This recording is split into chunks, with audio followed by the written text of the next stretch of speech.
அன்பான ஓப் சேனல் நேயர்களே, மீண்டுமாக உங்களை சந்திப்பதில் நான் மிகவும் மகிழ்ச்சி கொள்கின்றேன். எழுந்திருங்கள் வாலிபர்களே, இது உங்களுடைய காலம் என்ற தலைப்பின் கீழாக நாம் தொடர் தேவ செய்திகளை நாம் கேட்டு வருகிறோம். இன்றைக்கு நாம் படிக்க இருக்கக்கூடிய செய்தியின் தலைப்பு, நீங்கள் முதலில் நேசித்த நபர் யார்? Who is your first love? கண்களை மூடி நாம் ஜெபம் செய்வோம். நேசிக்கிற அன்பின் ஆண்டவரே, இந்த நாளிலும் கூட உம்முடைய வார்த்தையை தியானிக்கும்படியாக வந்திருக்கிறோம். எங்களோடு கூட நீர் பேசுங்க. விசேஷமாய் வாலிபர்களுக்கு இந்த செய்தி பிரயோஜனமாக இருக்க கிருபை செய்யுங்க. இதை கேட்கக்கூடிய அனைவருக்கும் இது பிரயோஜனமாக இருக்க கிருபை செய்யுங்க. இயேசுவின் நாமத்தினால் கேட்கிறோம் எங்கள் பிதாவே, ஆமென். இந்த உலகத்திலேயே நேசிக்காத நபர்கள் யாருமே இருக்க முடியாது. இந்த உலகத்தில் பிறந்த ஒவ்வொரு மனிதர்களும் இன்னொரு நபரை நிச்சயமாகவே நேசிப்பார்கள், இன்னொரு மீது அன்பு காண்பிக்கக்கூடியவர்களாக இருக்கிறார்கள் என்று நாம் பார்க்கிறோம். ஒருவேளை அவர்கள் யாருமே நேசிக்கவில்லை என்றால் அவர்களையே அதிகமாக நேசிக்கக்கூடிய மனிதர்களும் இருக்கிறார்கள்.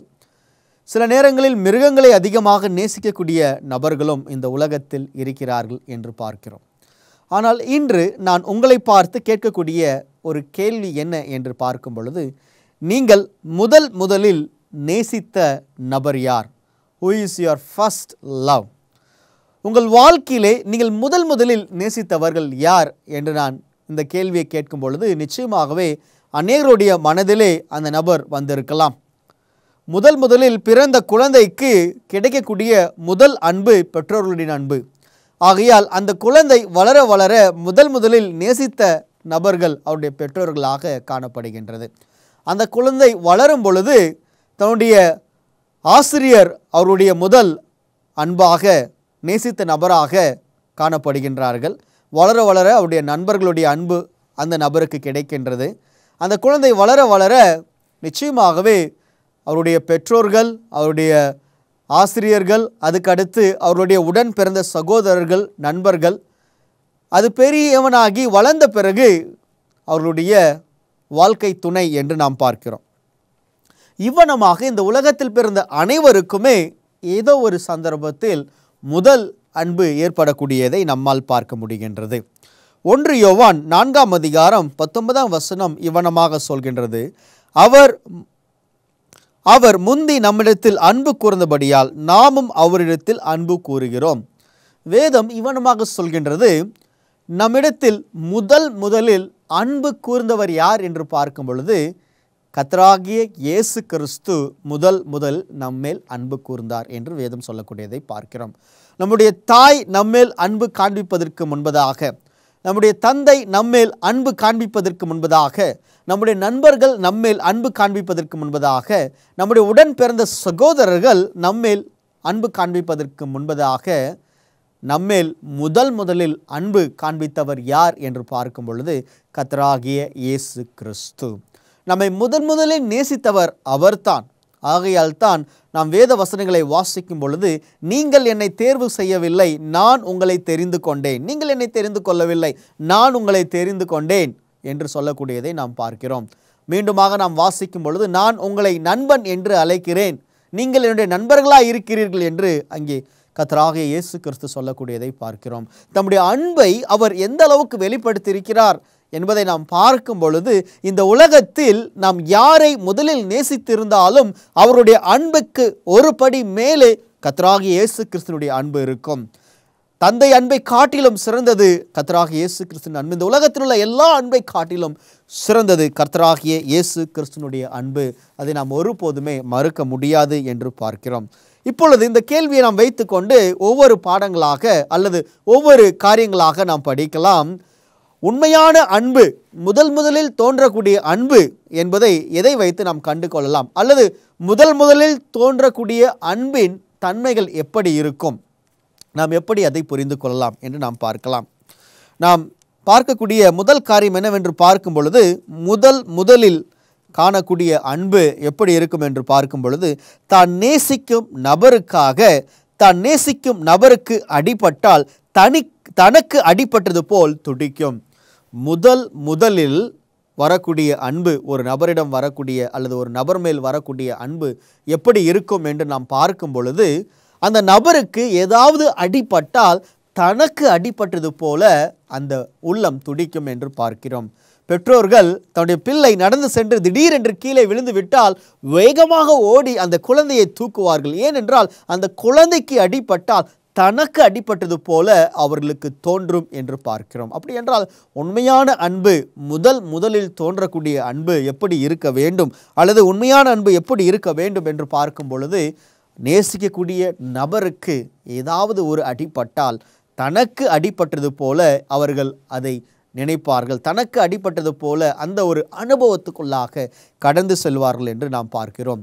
ஆபிரகாமுடைய சகோதரர் லோத்தை அவருடைய குடும்பத்தையும் அந்த தேசத்தாரையும் 3 ராஜ்யங்கள் கைப்பற்றி அங்கே அடிமைகளாக சென்று விட்டது.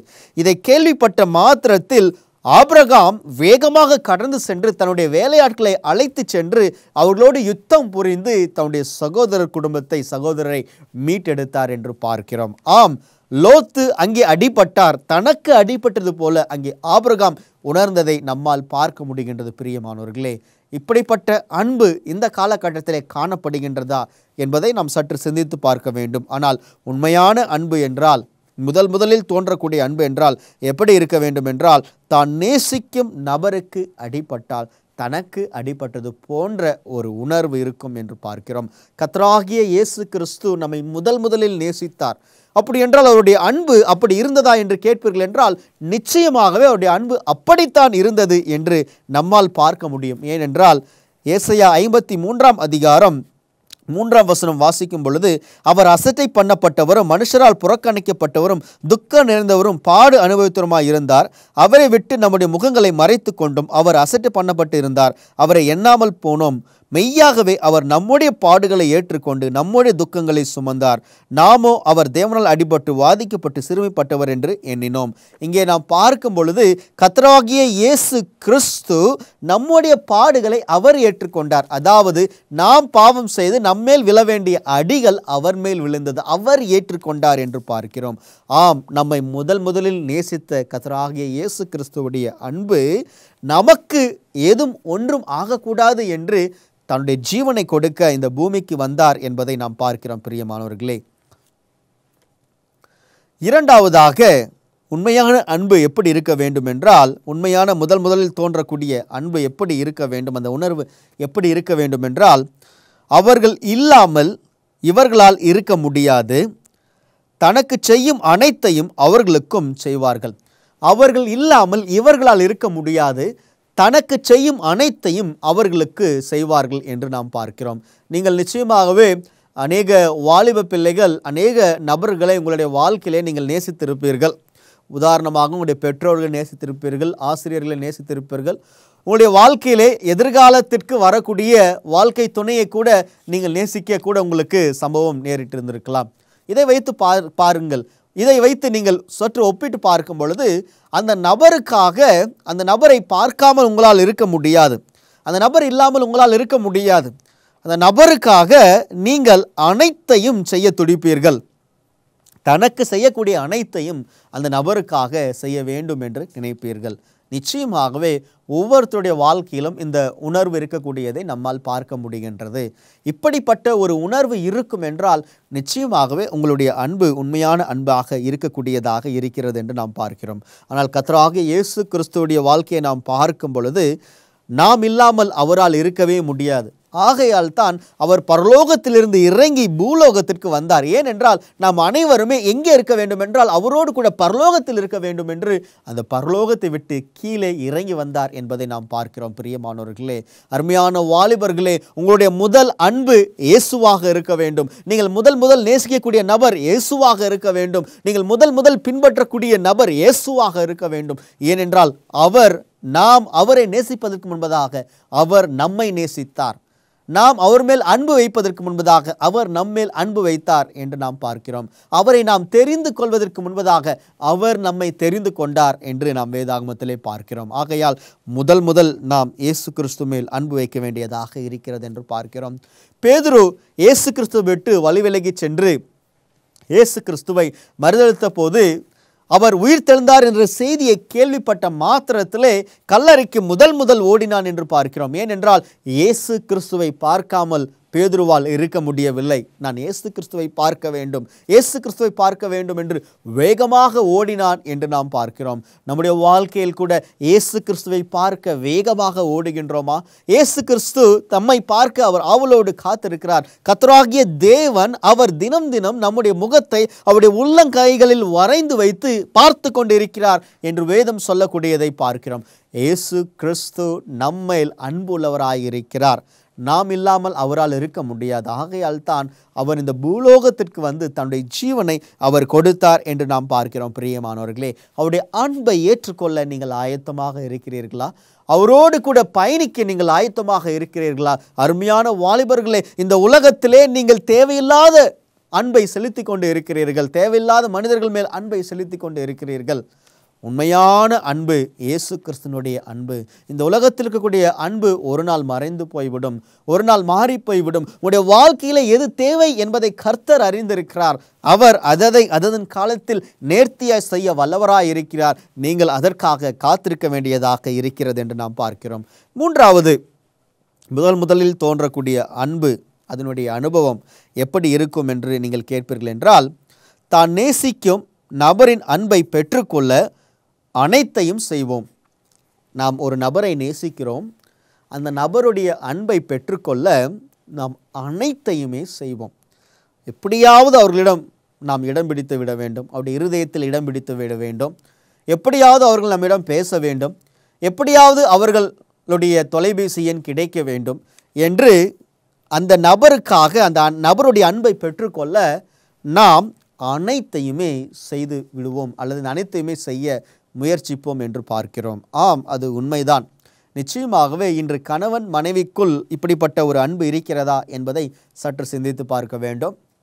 பெற்றோர் பிள்ளைகளிடம் இந்த அன்பு இருக்கிறதா என்பதை சிந்தித்து பார்க்க வேண்டும். நண்பர்கள் அண்டையிலே இப்படிப்பட்ட அன்பு இருக்கிறதா என்பதை நீங்கள் சிந்தித்து பார்க்க வேண்டியதாக இருக்கிறது என்று நாம் பார்க்கிறோம். பிரியமானவர்களே, இயேசு கிறிஸ்துனுடைய அன்பு எப்படிப்பட்டது என்று பார்க்கும் பொழுது, இயேசு கிறிஸ்து நம்முடைய அன்பை பெற்றுக்கொள்ள அவர் இந்த பூமிக்கு இறங்கி வந்தார் என்பதை நாம் பார்த்து வருகின்றோம். நாம் வாசிக்க வேண்டும் என்றால், அவர் நமக்காக அனைத்தையுமே அவர் செய்தார், அனைத்தையுமே அவர் செய்தார் என்று பார்க்கிறோம். ஏன் என்று பார்க்கும் பொழுது, நாம் அவரோடு பேச வேண்டும் என்பதற்காக, நாம் அவரோடு உறவு வைத்து கொள்ள வேண்டும் என்பதற்காக. வெளிப்படுத்தல் 3:20 இதோ வாசற்படியிலே நின்று கதவை தட்டுகின்றேன், ஒருவன் கதவை திறந்தால் நான் அவனிடத்தில் வந்து வாசம் செய்வேன் என்று வேதம் சொல்லக்கூடியதை பார்க்கிறோம். அதாவது கர்த்தராகிய இயேசு கிறிஸ்து நம்மோடு கூட அவர் உறவு வைக்க காத்து கொண்டிருக்கிறார், நம்மோடு கூட பேச காத்து கொண்டிருக்கிறார். நம்மை முதல் நேசித்த அந்த நபரின் அன்பை நாம் பெற்றுக்கொள்வோமா? இயேசு கிறிஸ்துவின் அன்பை நாம் பெற்றுக்கொள்வோமா? அந்த அன்பை பெற்றுக்கொண்டு அந்த அன்பை பின்பற்ற காத்திருப்போமா என்பதை சற்று நாம் சிந்தித்து பார்க்க வேண்டியதாக இருக்கிறது. பிரியமானவர்களே,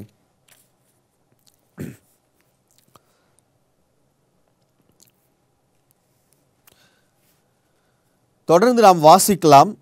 ஏசாயா 53:5 நம்முடைய மீறுதல் நிமித்தம் அவர் காயப்பட்டு, நம்முடைய அக்கிரமம் நிமித்தம் அவர் நொறுக்கப்பட்டார். நமக்கு சமாதானத்தை உண்டு பண்ணும் ஆக்கினை அவர் மேல் வந்தது, அவருடைய தழும்புகளால் குணமாகின்றோம். இங்கே நாம் வாசிக்கும் பொழுது வேத வசனம் சொல்கின்றது, அவருடைய மீறுதலினால் நாம் சுகம் பெற்றோம், அவருடைய மீறுதலினால் நாம் ரட்சிக்கப்பட்டோம், அவருடைய காயங்களினால் நாம் சுகம் பெற்றோம் என்று வேத வசனம் ஒவ்வொன்றாக சொல்லக்கூடியதை பார்க்கிறோம். அப்படி என்றால் ஏன் இயேசு கிறிஸ்து அந்த பாடுகளுக்குள்ளாக கடந்து செல்ல வேண்டும் என்று நீங்கள் கேட்பீர்கள் என்றால், உங்களுடைய அன்பை பெற்றுக்கொள்ள வேண்டும் என்பதற்காக, என்னுடைய அன்பை பெற்றுக்கொள்ள வேண்டும் என்பதற்காக, நாம் பரலோகத்திற்கு இருக்க வேண்டும் என்பதற்காக, தான் நேசிக்கும் நபரின் அன்பை பெற்றுக்கொள்ள கர்த்தராகிய இயேசு கிறிஸ்து அவர் அனைத்தையுமே செய்தார், தன்னுடைய ஜீவனையும் கொடுத்தார் என்று நாம் பார்க்கிறோம். பிரியமானவர்களே, நான்காவது காரியம், முதல் அன்பு பரிசுத்தமானது, அசுத்தமானதை செய்யாது.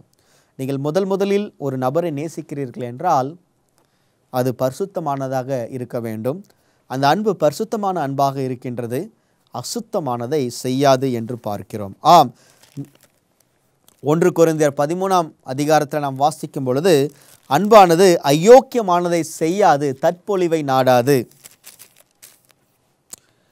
1 கொரிந்தியர் 13ஆம் அதிகாரம் வாசிக்கும் பொழுது 4ஆம் வசனத்திலிருந்து, அன்பு நீடிய சாந்தமும் தயவும் உள்ளது, அன்புக்கு போராமை இல்லை, அன்பு தன்னை புகழாது, இருமாப்பா ஈராது, அயோக்கியமானதை செய்யாது, தற்பொழிவை நாடாது, சினமடையாது, தீங்கு நினையாது, அநியாயத்தில் சந்தோஷப்படாமல் சத்தியத்தில் சந்தோஷப்படும். இங்கே நாம் பார்க்கும் பொழுது அயோக்கியமானதை இந்த உண்மையான அன்பு செய்யாது, அசுத்தமானதை செய்யாது. அப்படி என்றால் இந்த முதலில் வரக்கூடிய அன்பு எப்படி இருக்க வேண்டும் என்று கேட்பீர்கள் என்றால் பரிசுத்தமான அன்பாக இருக்க வேண்டும். ஆனால் இன்று நான் உங்களை பார்த்து கேட்கிறேன், அருமையான வாலிபர்களே, உங்களுடைய அன்பு எப்படி இருக்கின்றது? நீங்கள் ஒருவரோடு ஒருவர் செலுத்தக்கூடிய அன்பு எப்படி இருக்கிறது? குறிப்பாக ஆண் பெண்ணோடு நீங்கள் காண்பிக்கக்கூடிய அன்பு, பெண் ஆணோடு காண்பிக்கக்கூடிய அன்பு எப்படி இருக்கிறது என்பதை சற்று சிந்தித்து பாருங்கள். உங்களுடைய அன்பு பரிசுத்தமாக இருக்கிறதா, அல்லது உங்களுடைய அன்பு அது வெறும் பாவத்தின் தோற்றமாக இருக்கிறதா, சர்ரத்தின் தோற்றமாக இருக்கிறதா என்பதை சற்று நீங்கள் சிந்தித்து பாருங்கள்.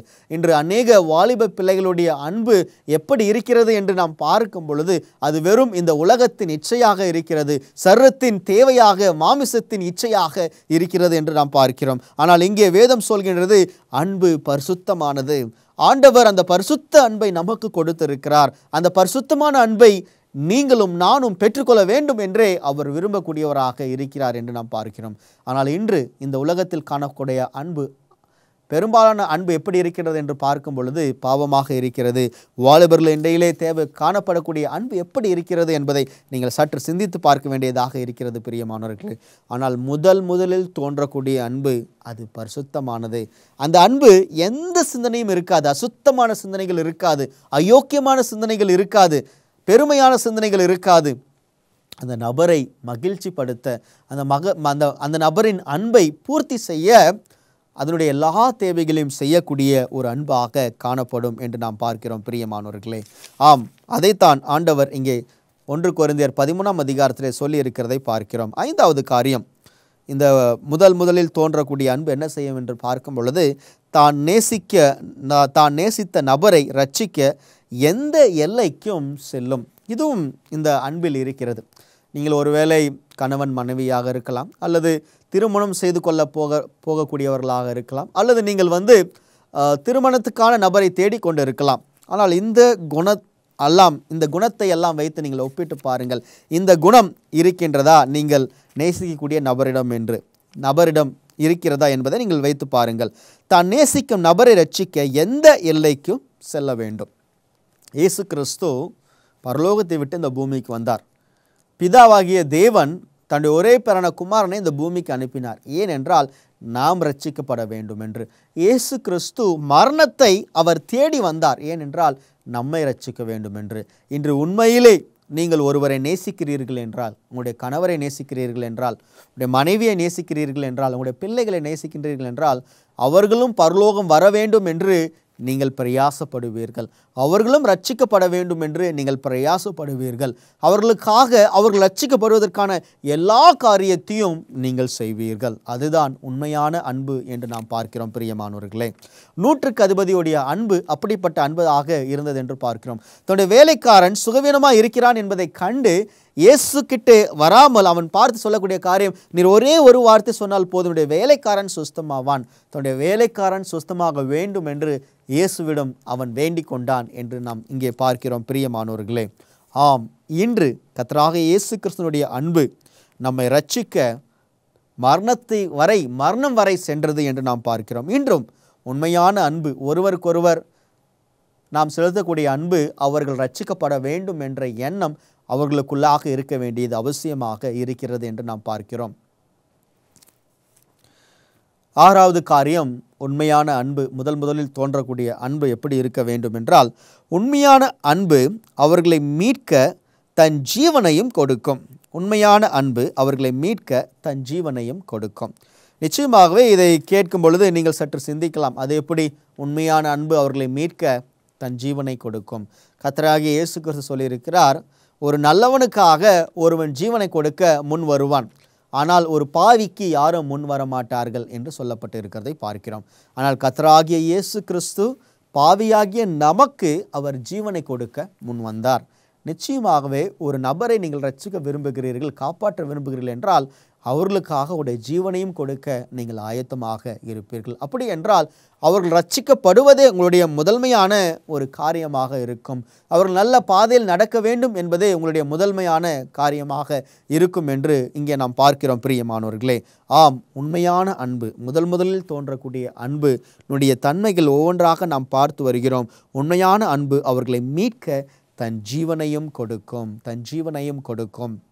யோவான் 10ஆம் அதிகாரம் 10ஆம் வசனம் 11ஆம் வசனத்தை நாம் வாசிக்கும் பொழுது, நானே நல்ல மேய்ப்பன் தன் ஆடுகளுக்காக தன் ஜீவனை கொடுக்கிறான் என்று கர்த்தராகிய இயேசு கிறிஸ்து சொல்லியிருக்கிறதை பார்க்கிறோம். ஆம், இயேசு கிறிஸ்து அவர் நல்ல மேய்ப்பன்.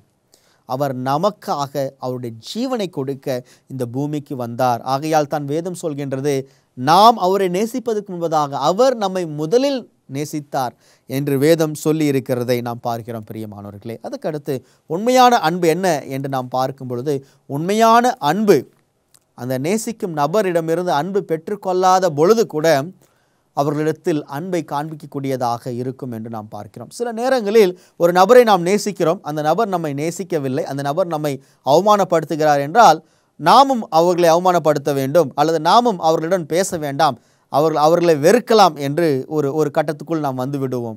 ஆனால் கர்த்தராகிய இயேசு கிறிஸ்துவினுடைய அன்பு, நாம் எத்தனை முறை அவரை புறக்கணித்து அவரை சென்று இருக்கிறோம், ஆனால் அவர் இன்னமும் நம்மை நேசித்து கொண்டு இருக்கிறார், நம்மோடு பேசி கொண்டு இருக்கிறார், நம்மோடு கூட அவர் உறவு வைக்க துடித்து கொண்டு இருக்கிறார். அதுதான் உண்மையான அன்பாக இருக்கிறது.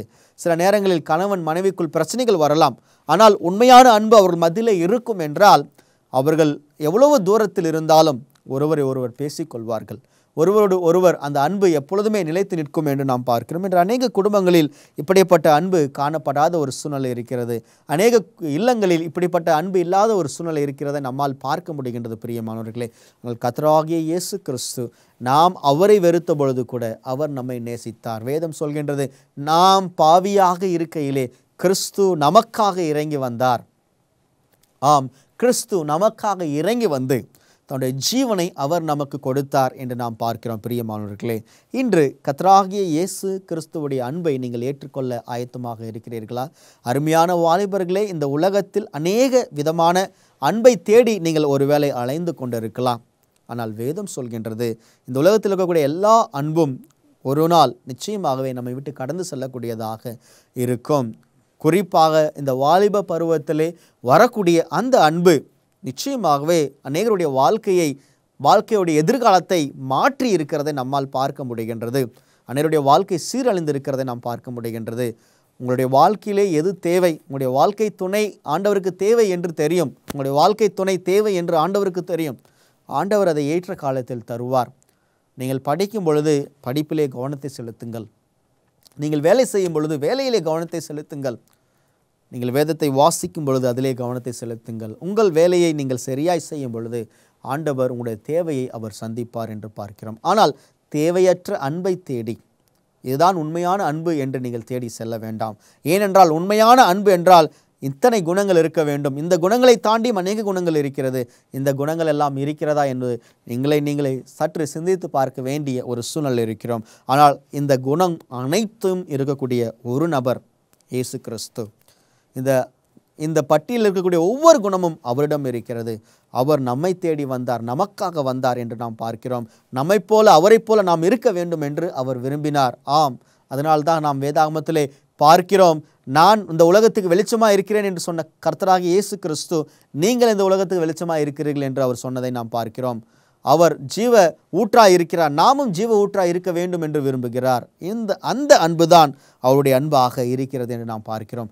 நீங்களும் நானும் அவருடைய சாயலில் சிருஷ்டிக்கப்பட்டோம், அந்த சாயலில் நடப்போம். கண்களை மூடி ஜெபம் செய்வோம். நேசிக்கிற அன்பின் ஆண்டவரே, இந்த நேரத்தை தந்த கிருபைக்காக உம்மை ஸ்தோத்திரிக்கிறேன். இந்த செய்தியை கேட்ட அனைவரும் நீர் ஆசீர்வதிங்க. அவர்களோடு கூட கர்த்தர் நீர் இருந்து அவர்களை நடத்தும்படியாக ஜெபிக்கிறேன் அப்பா. விசேஷமாய் வாலிபர்களுக்காக நான் ஜெபிக்கிறேன் அப்பா.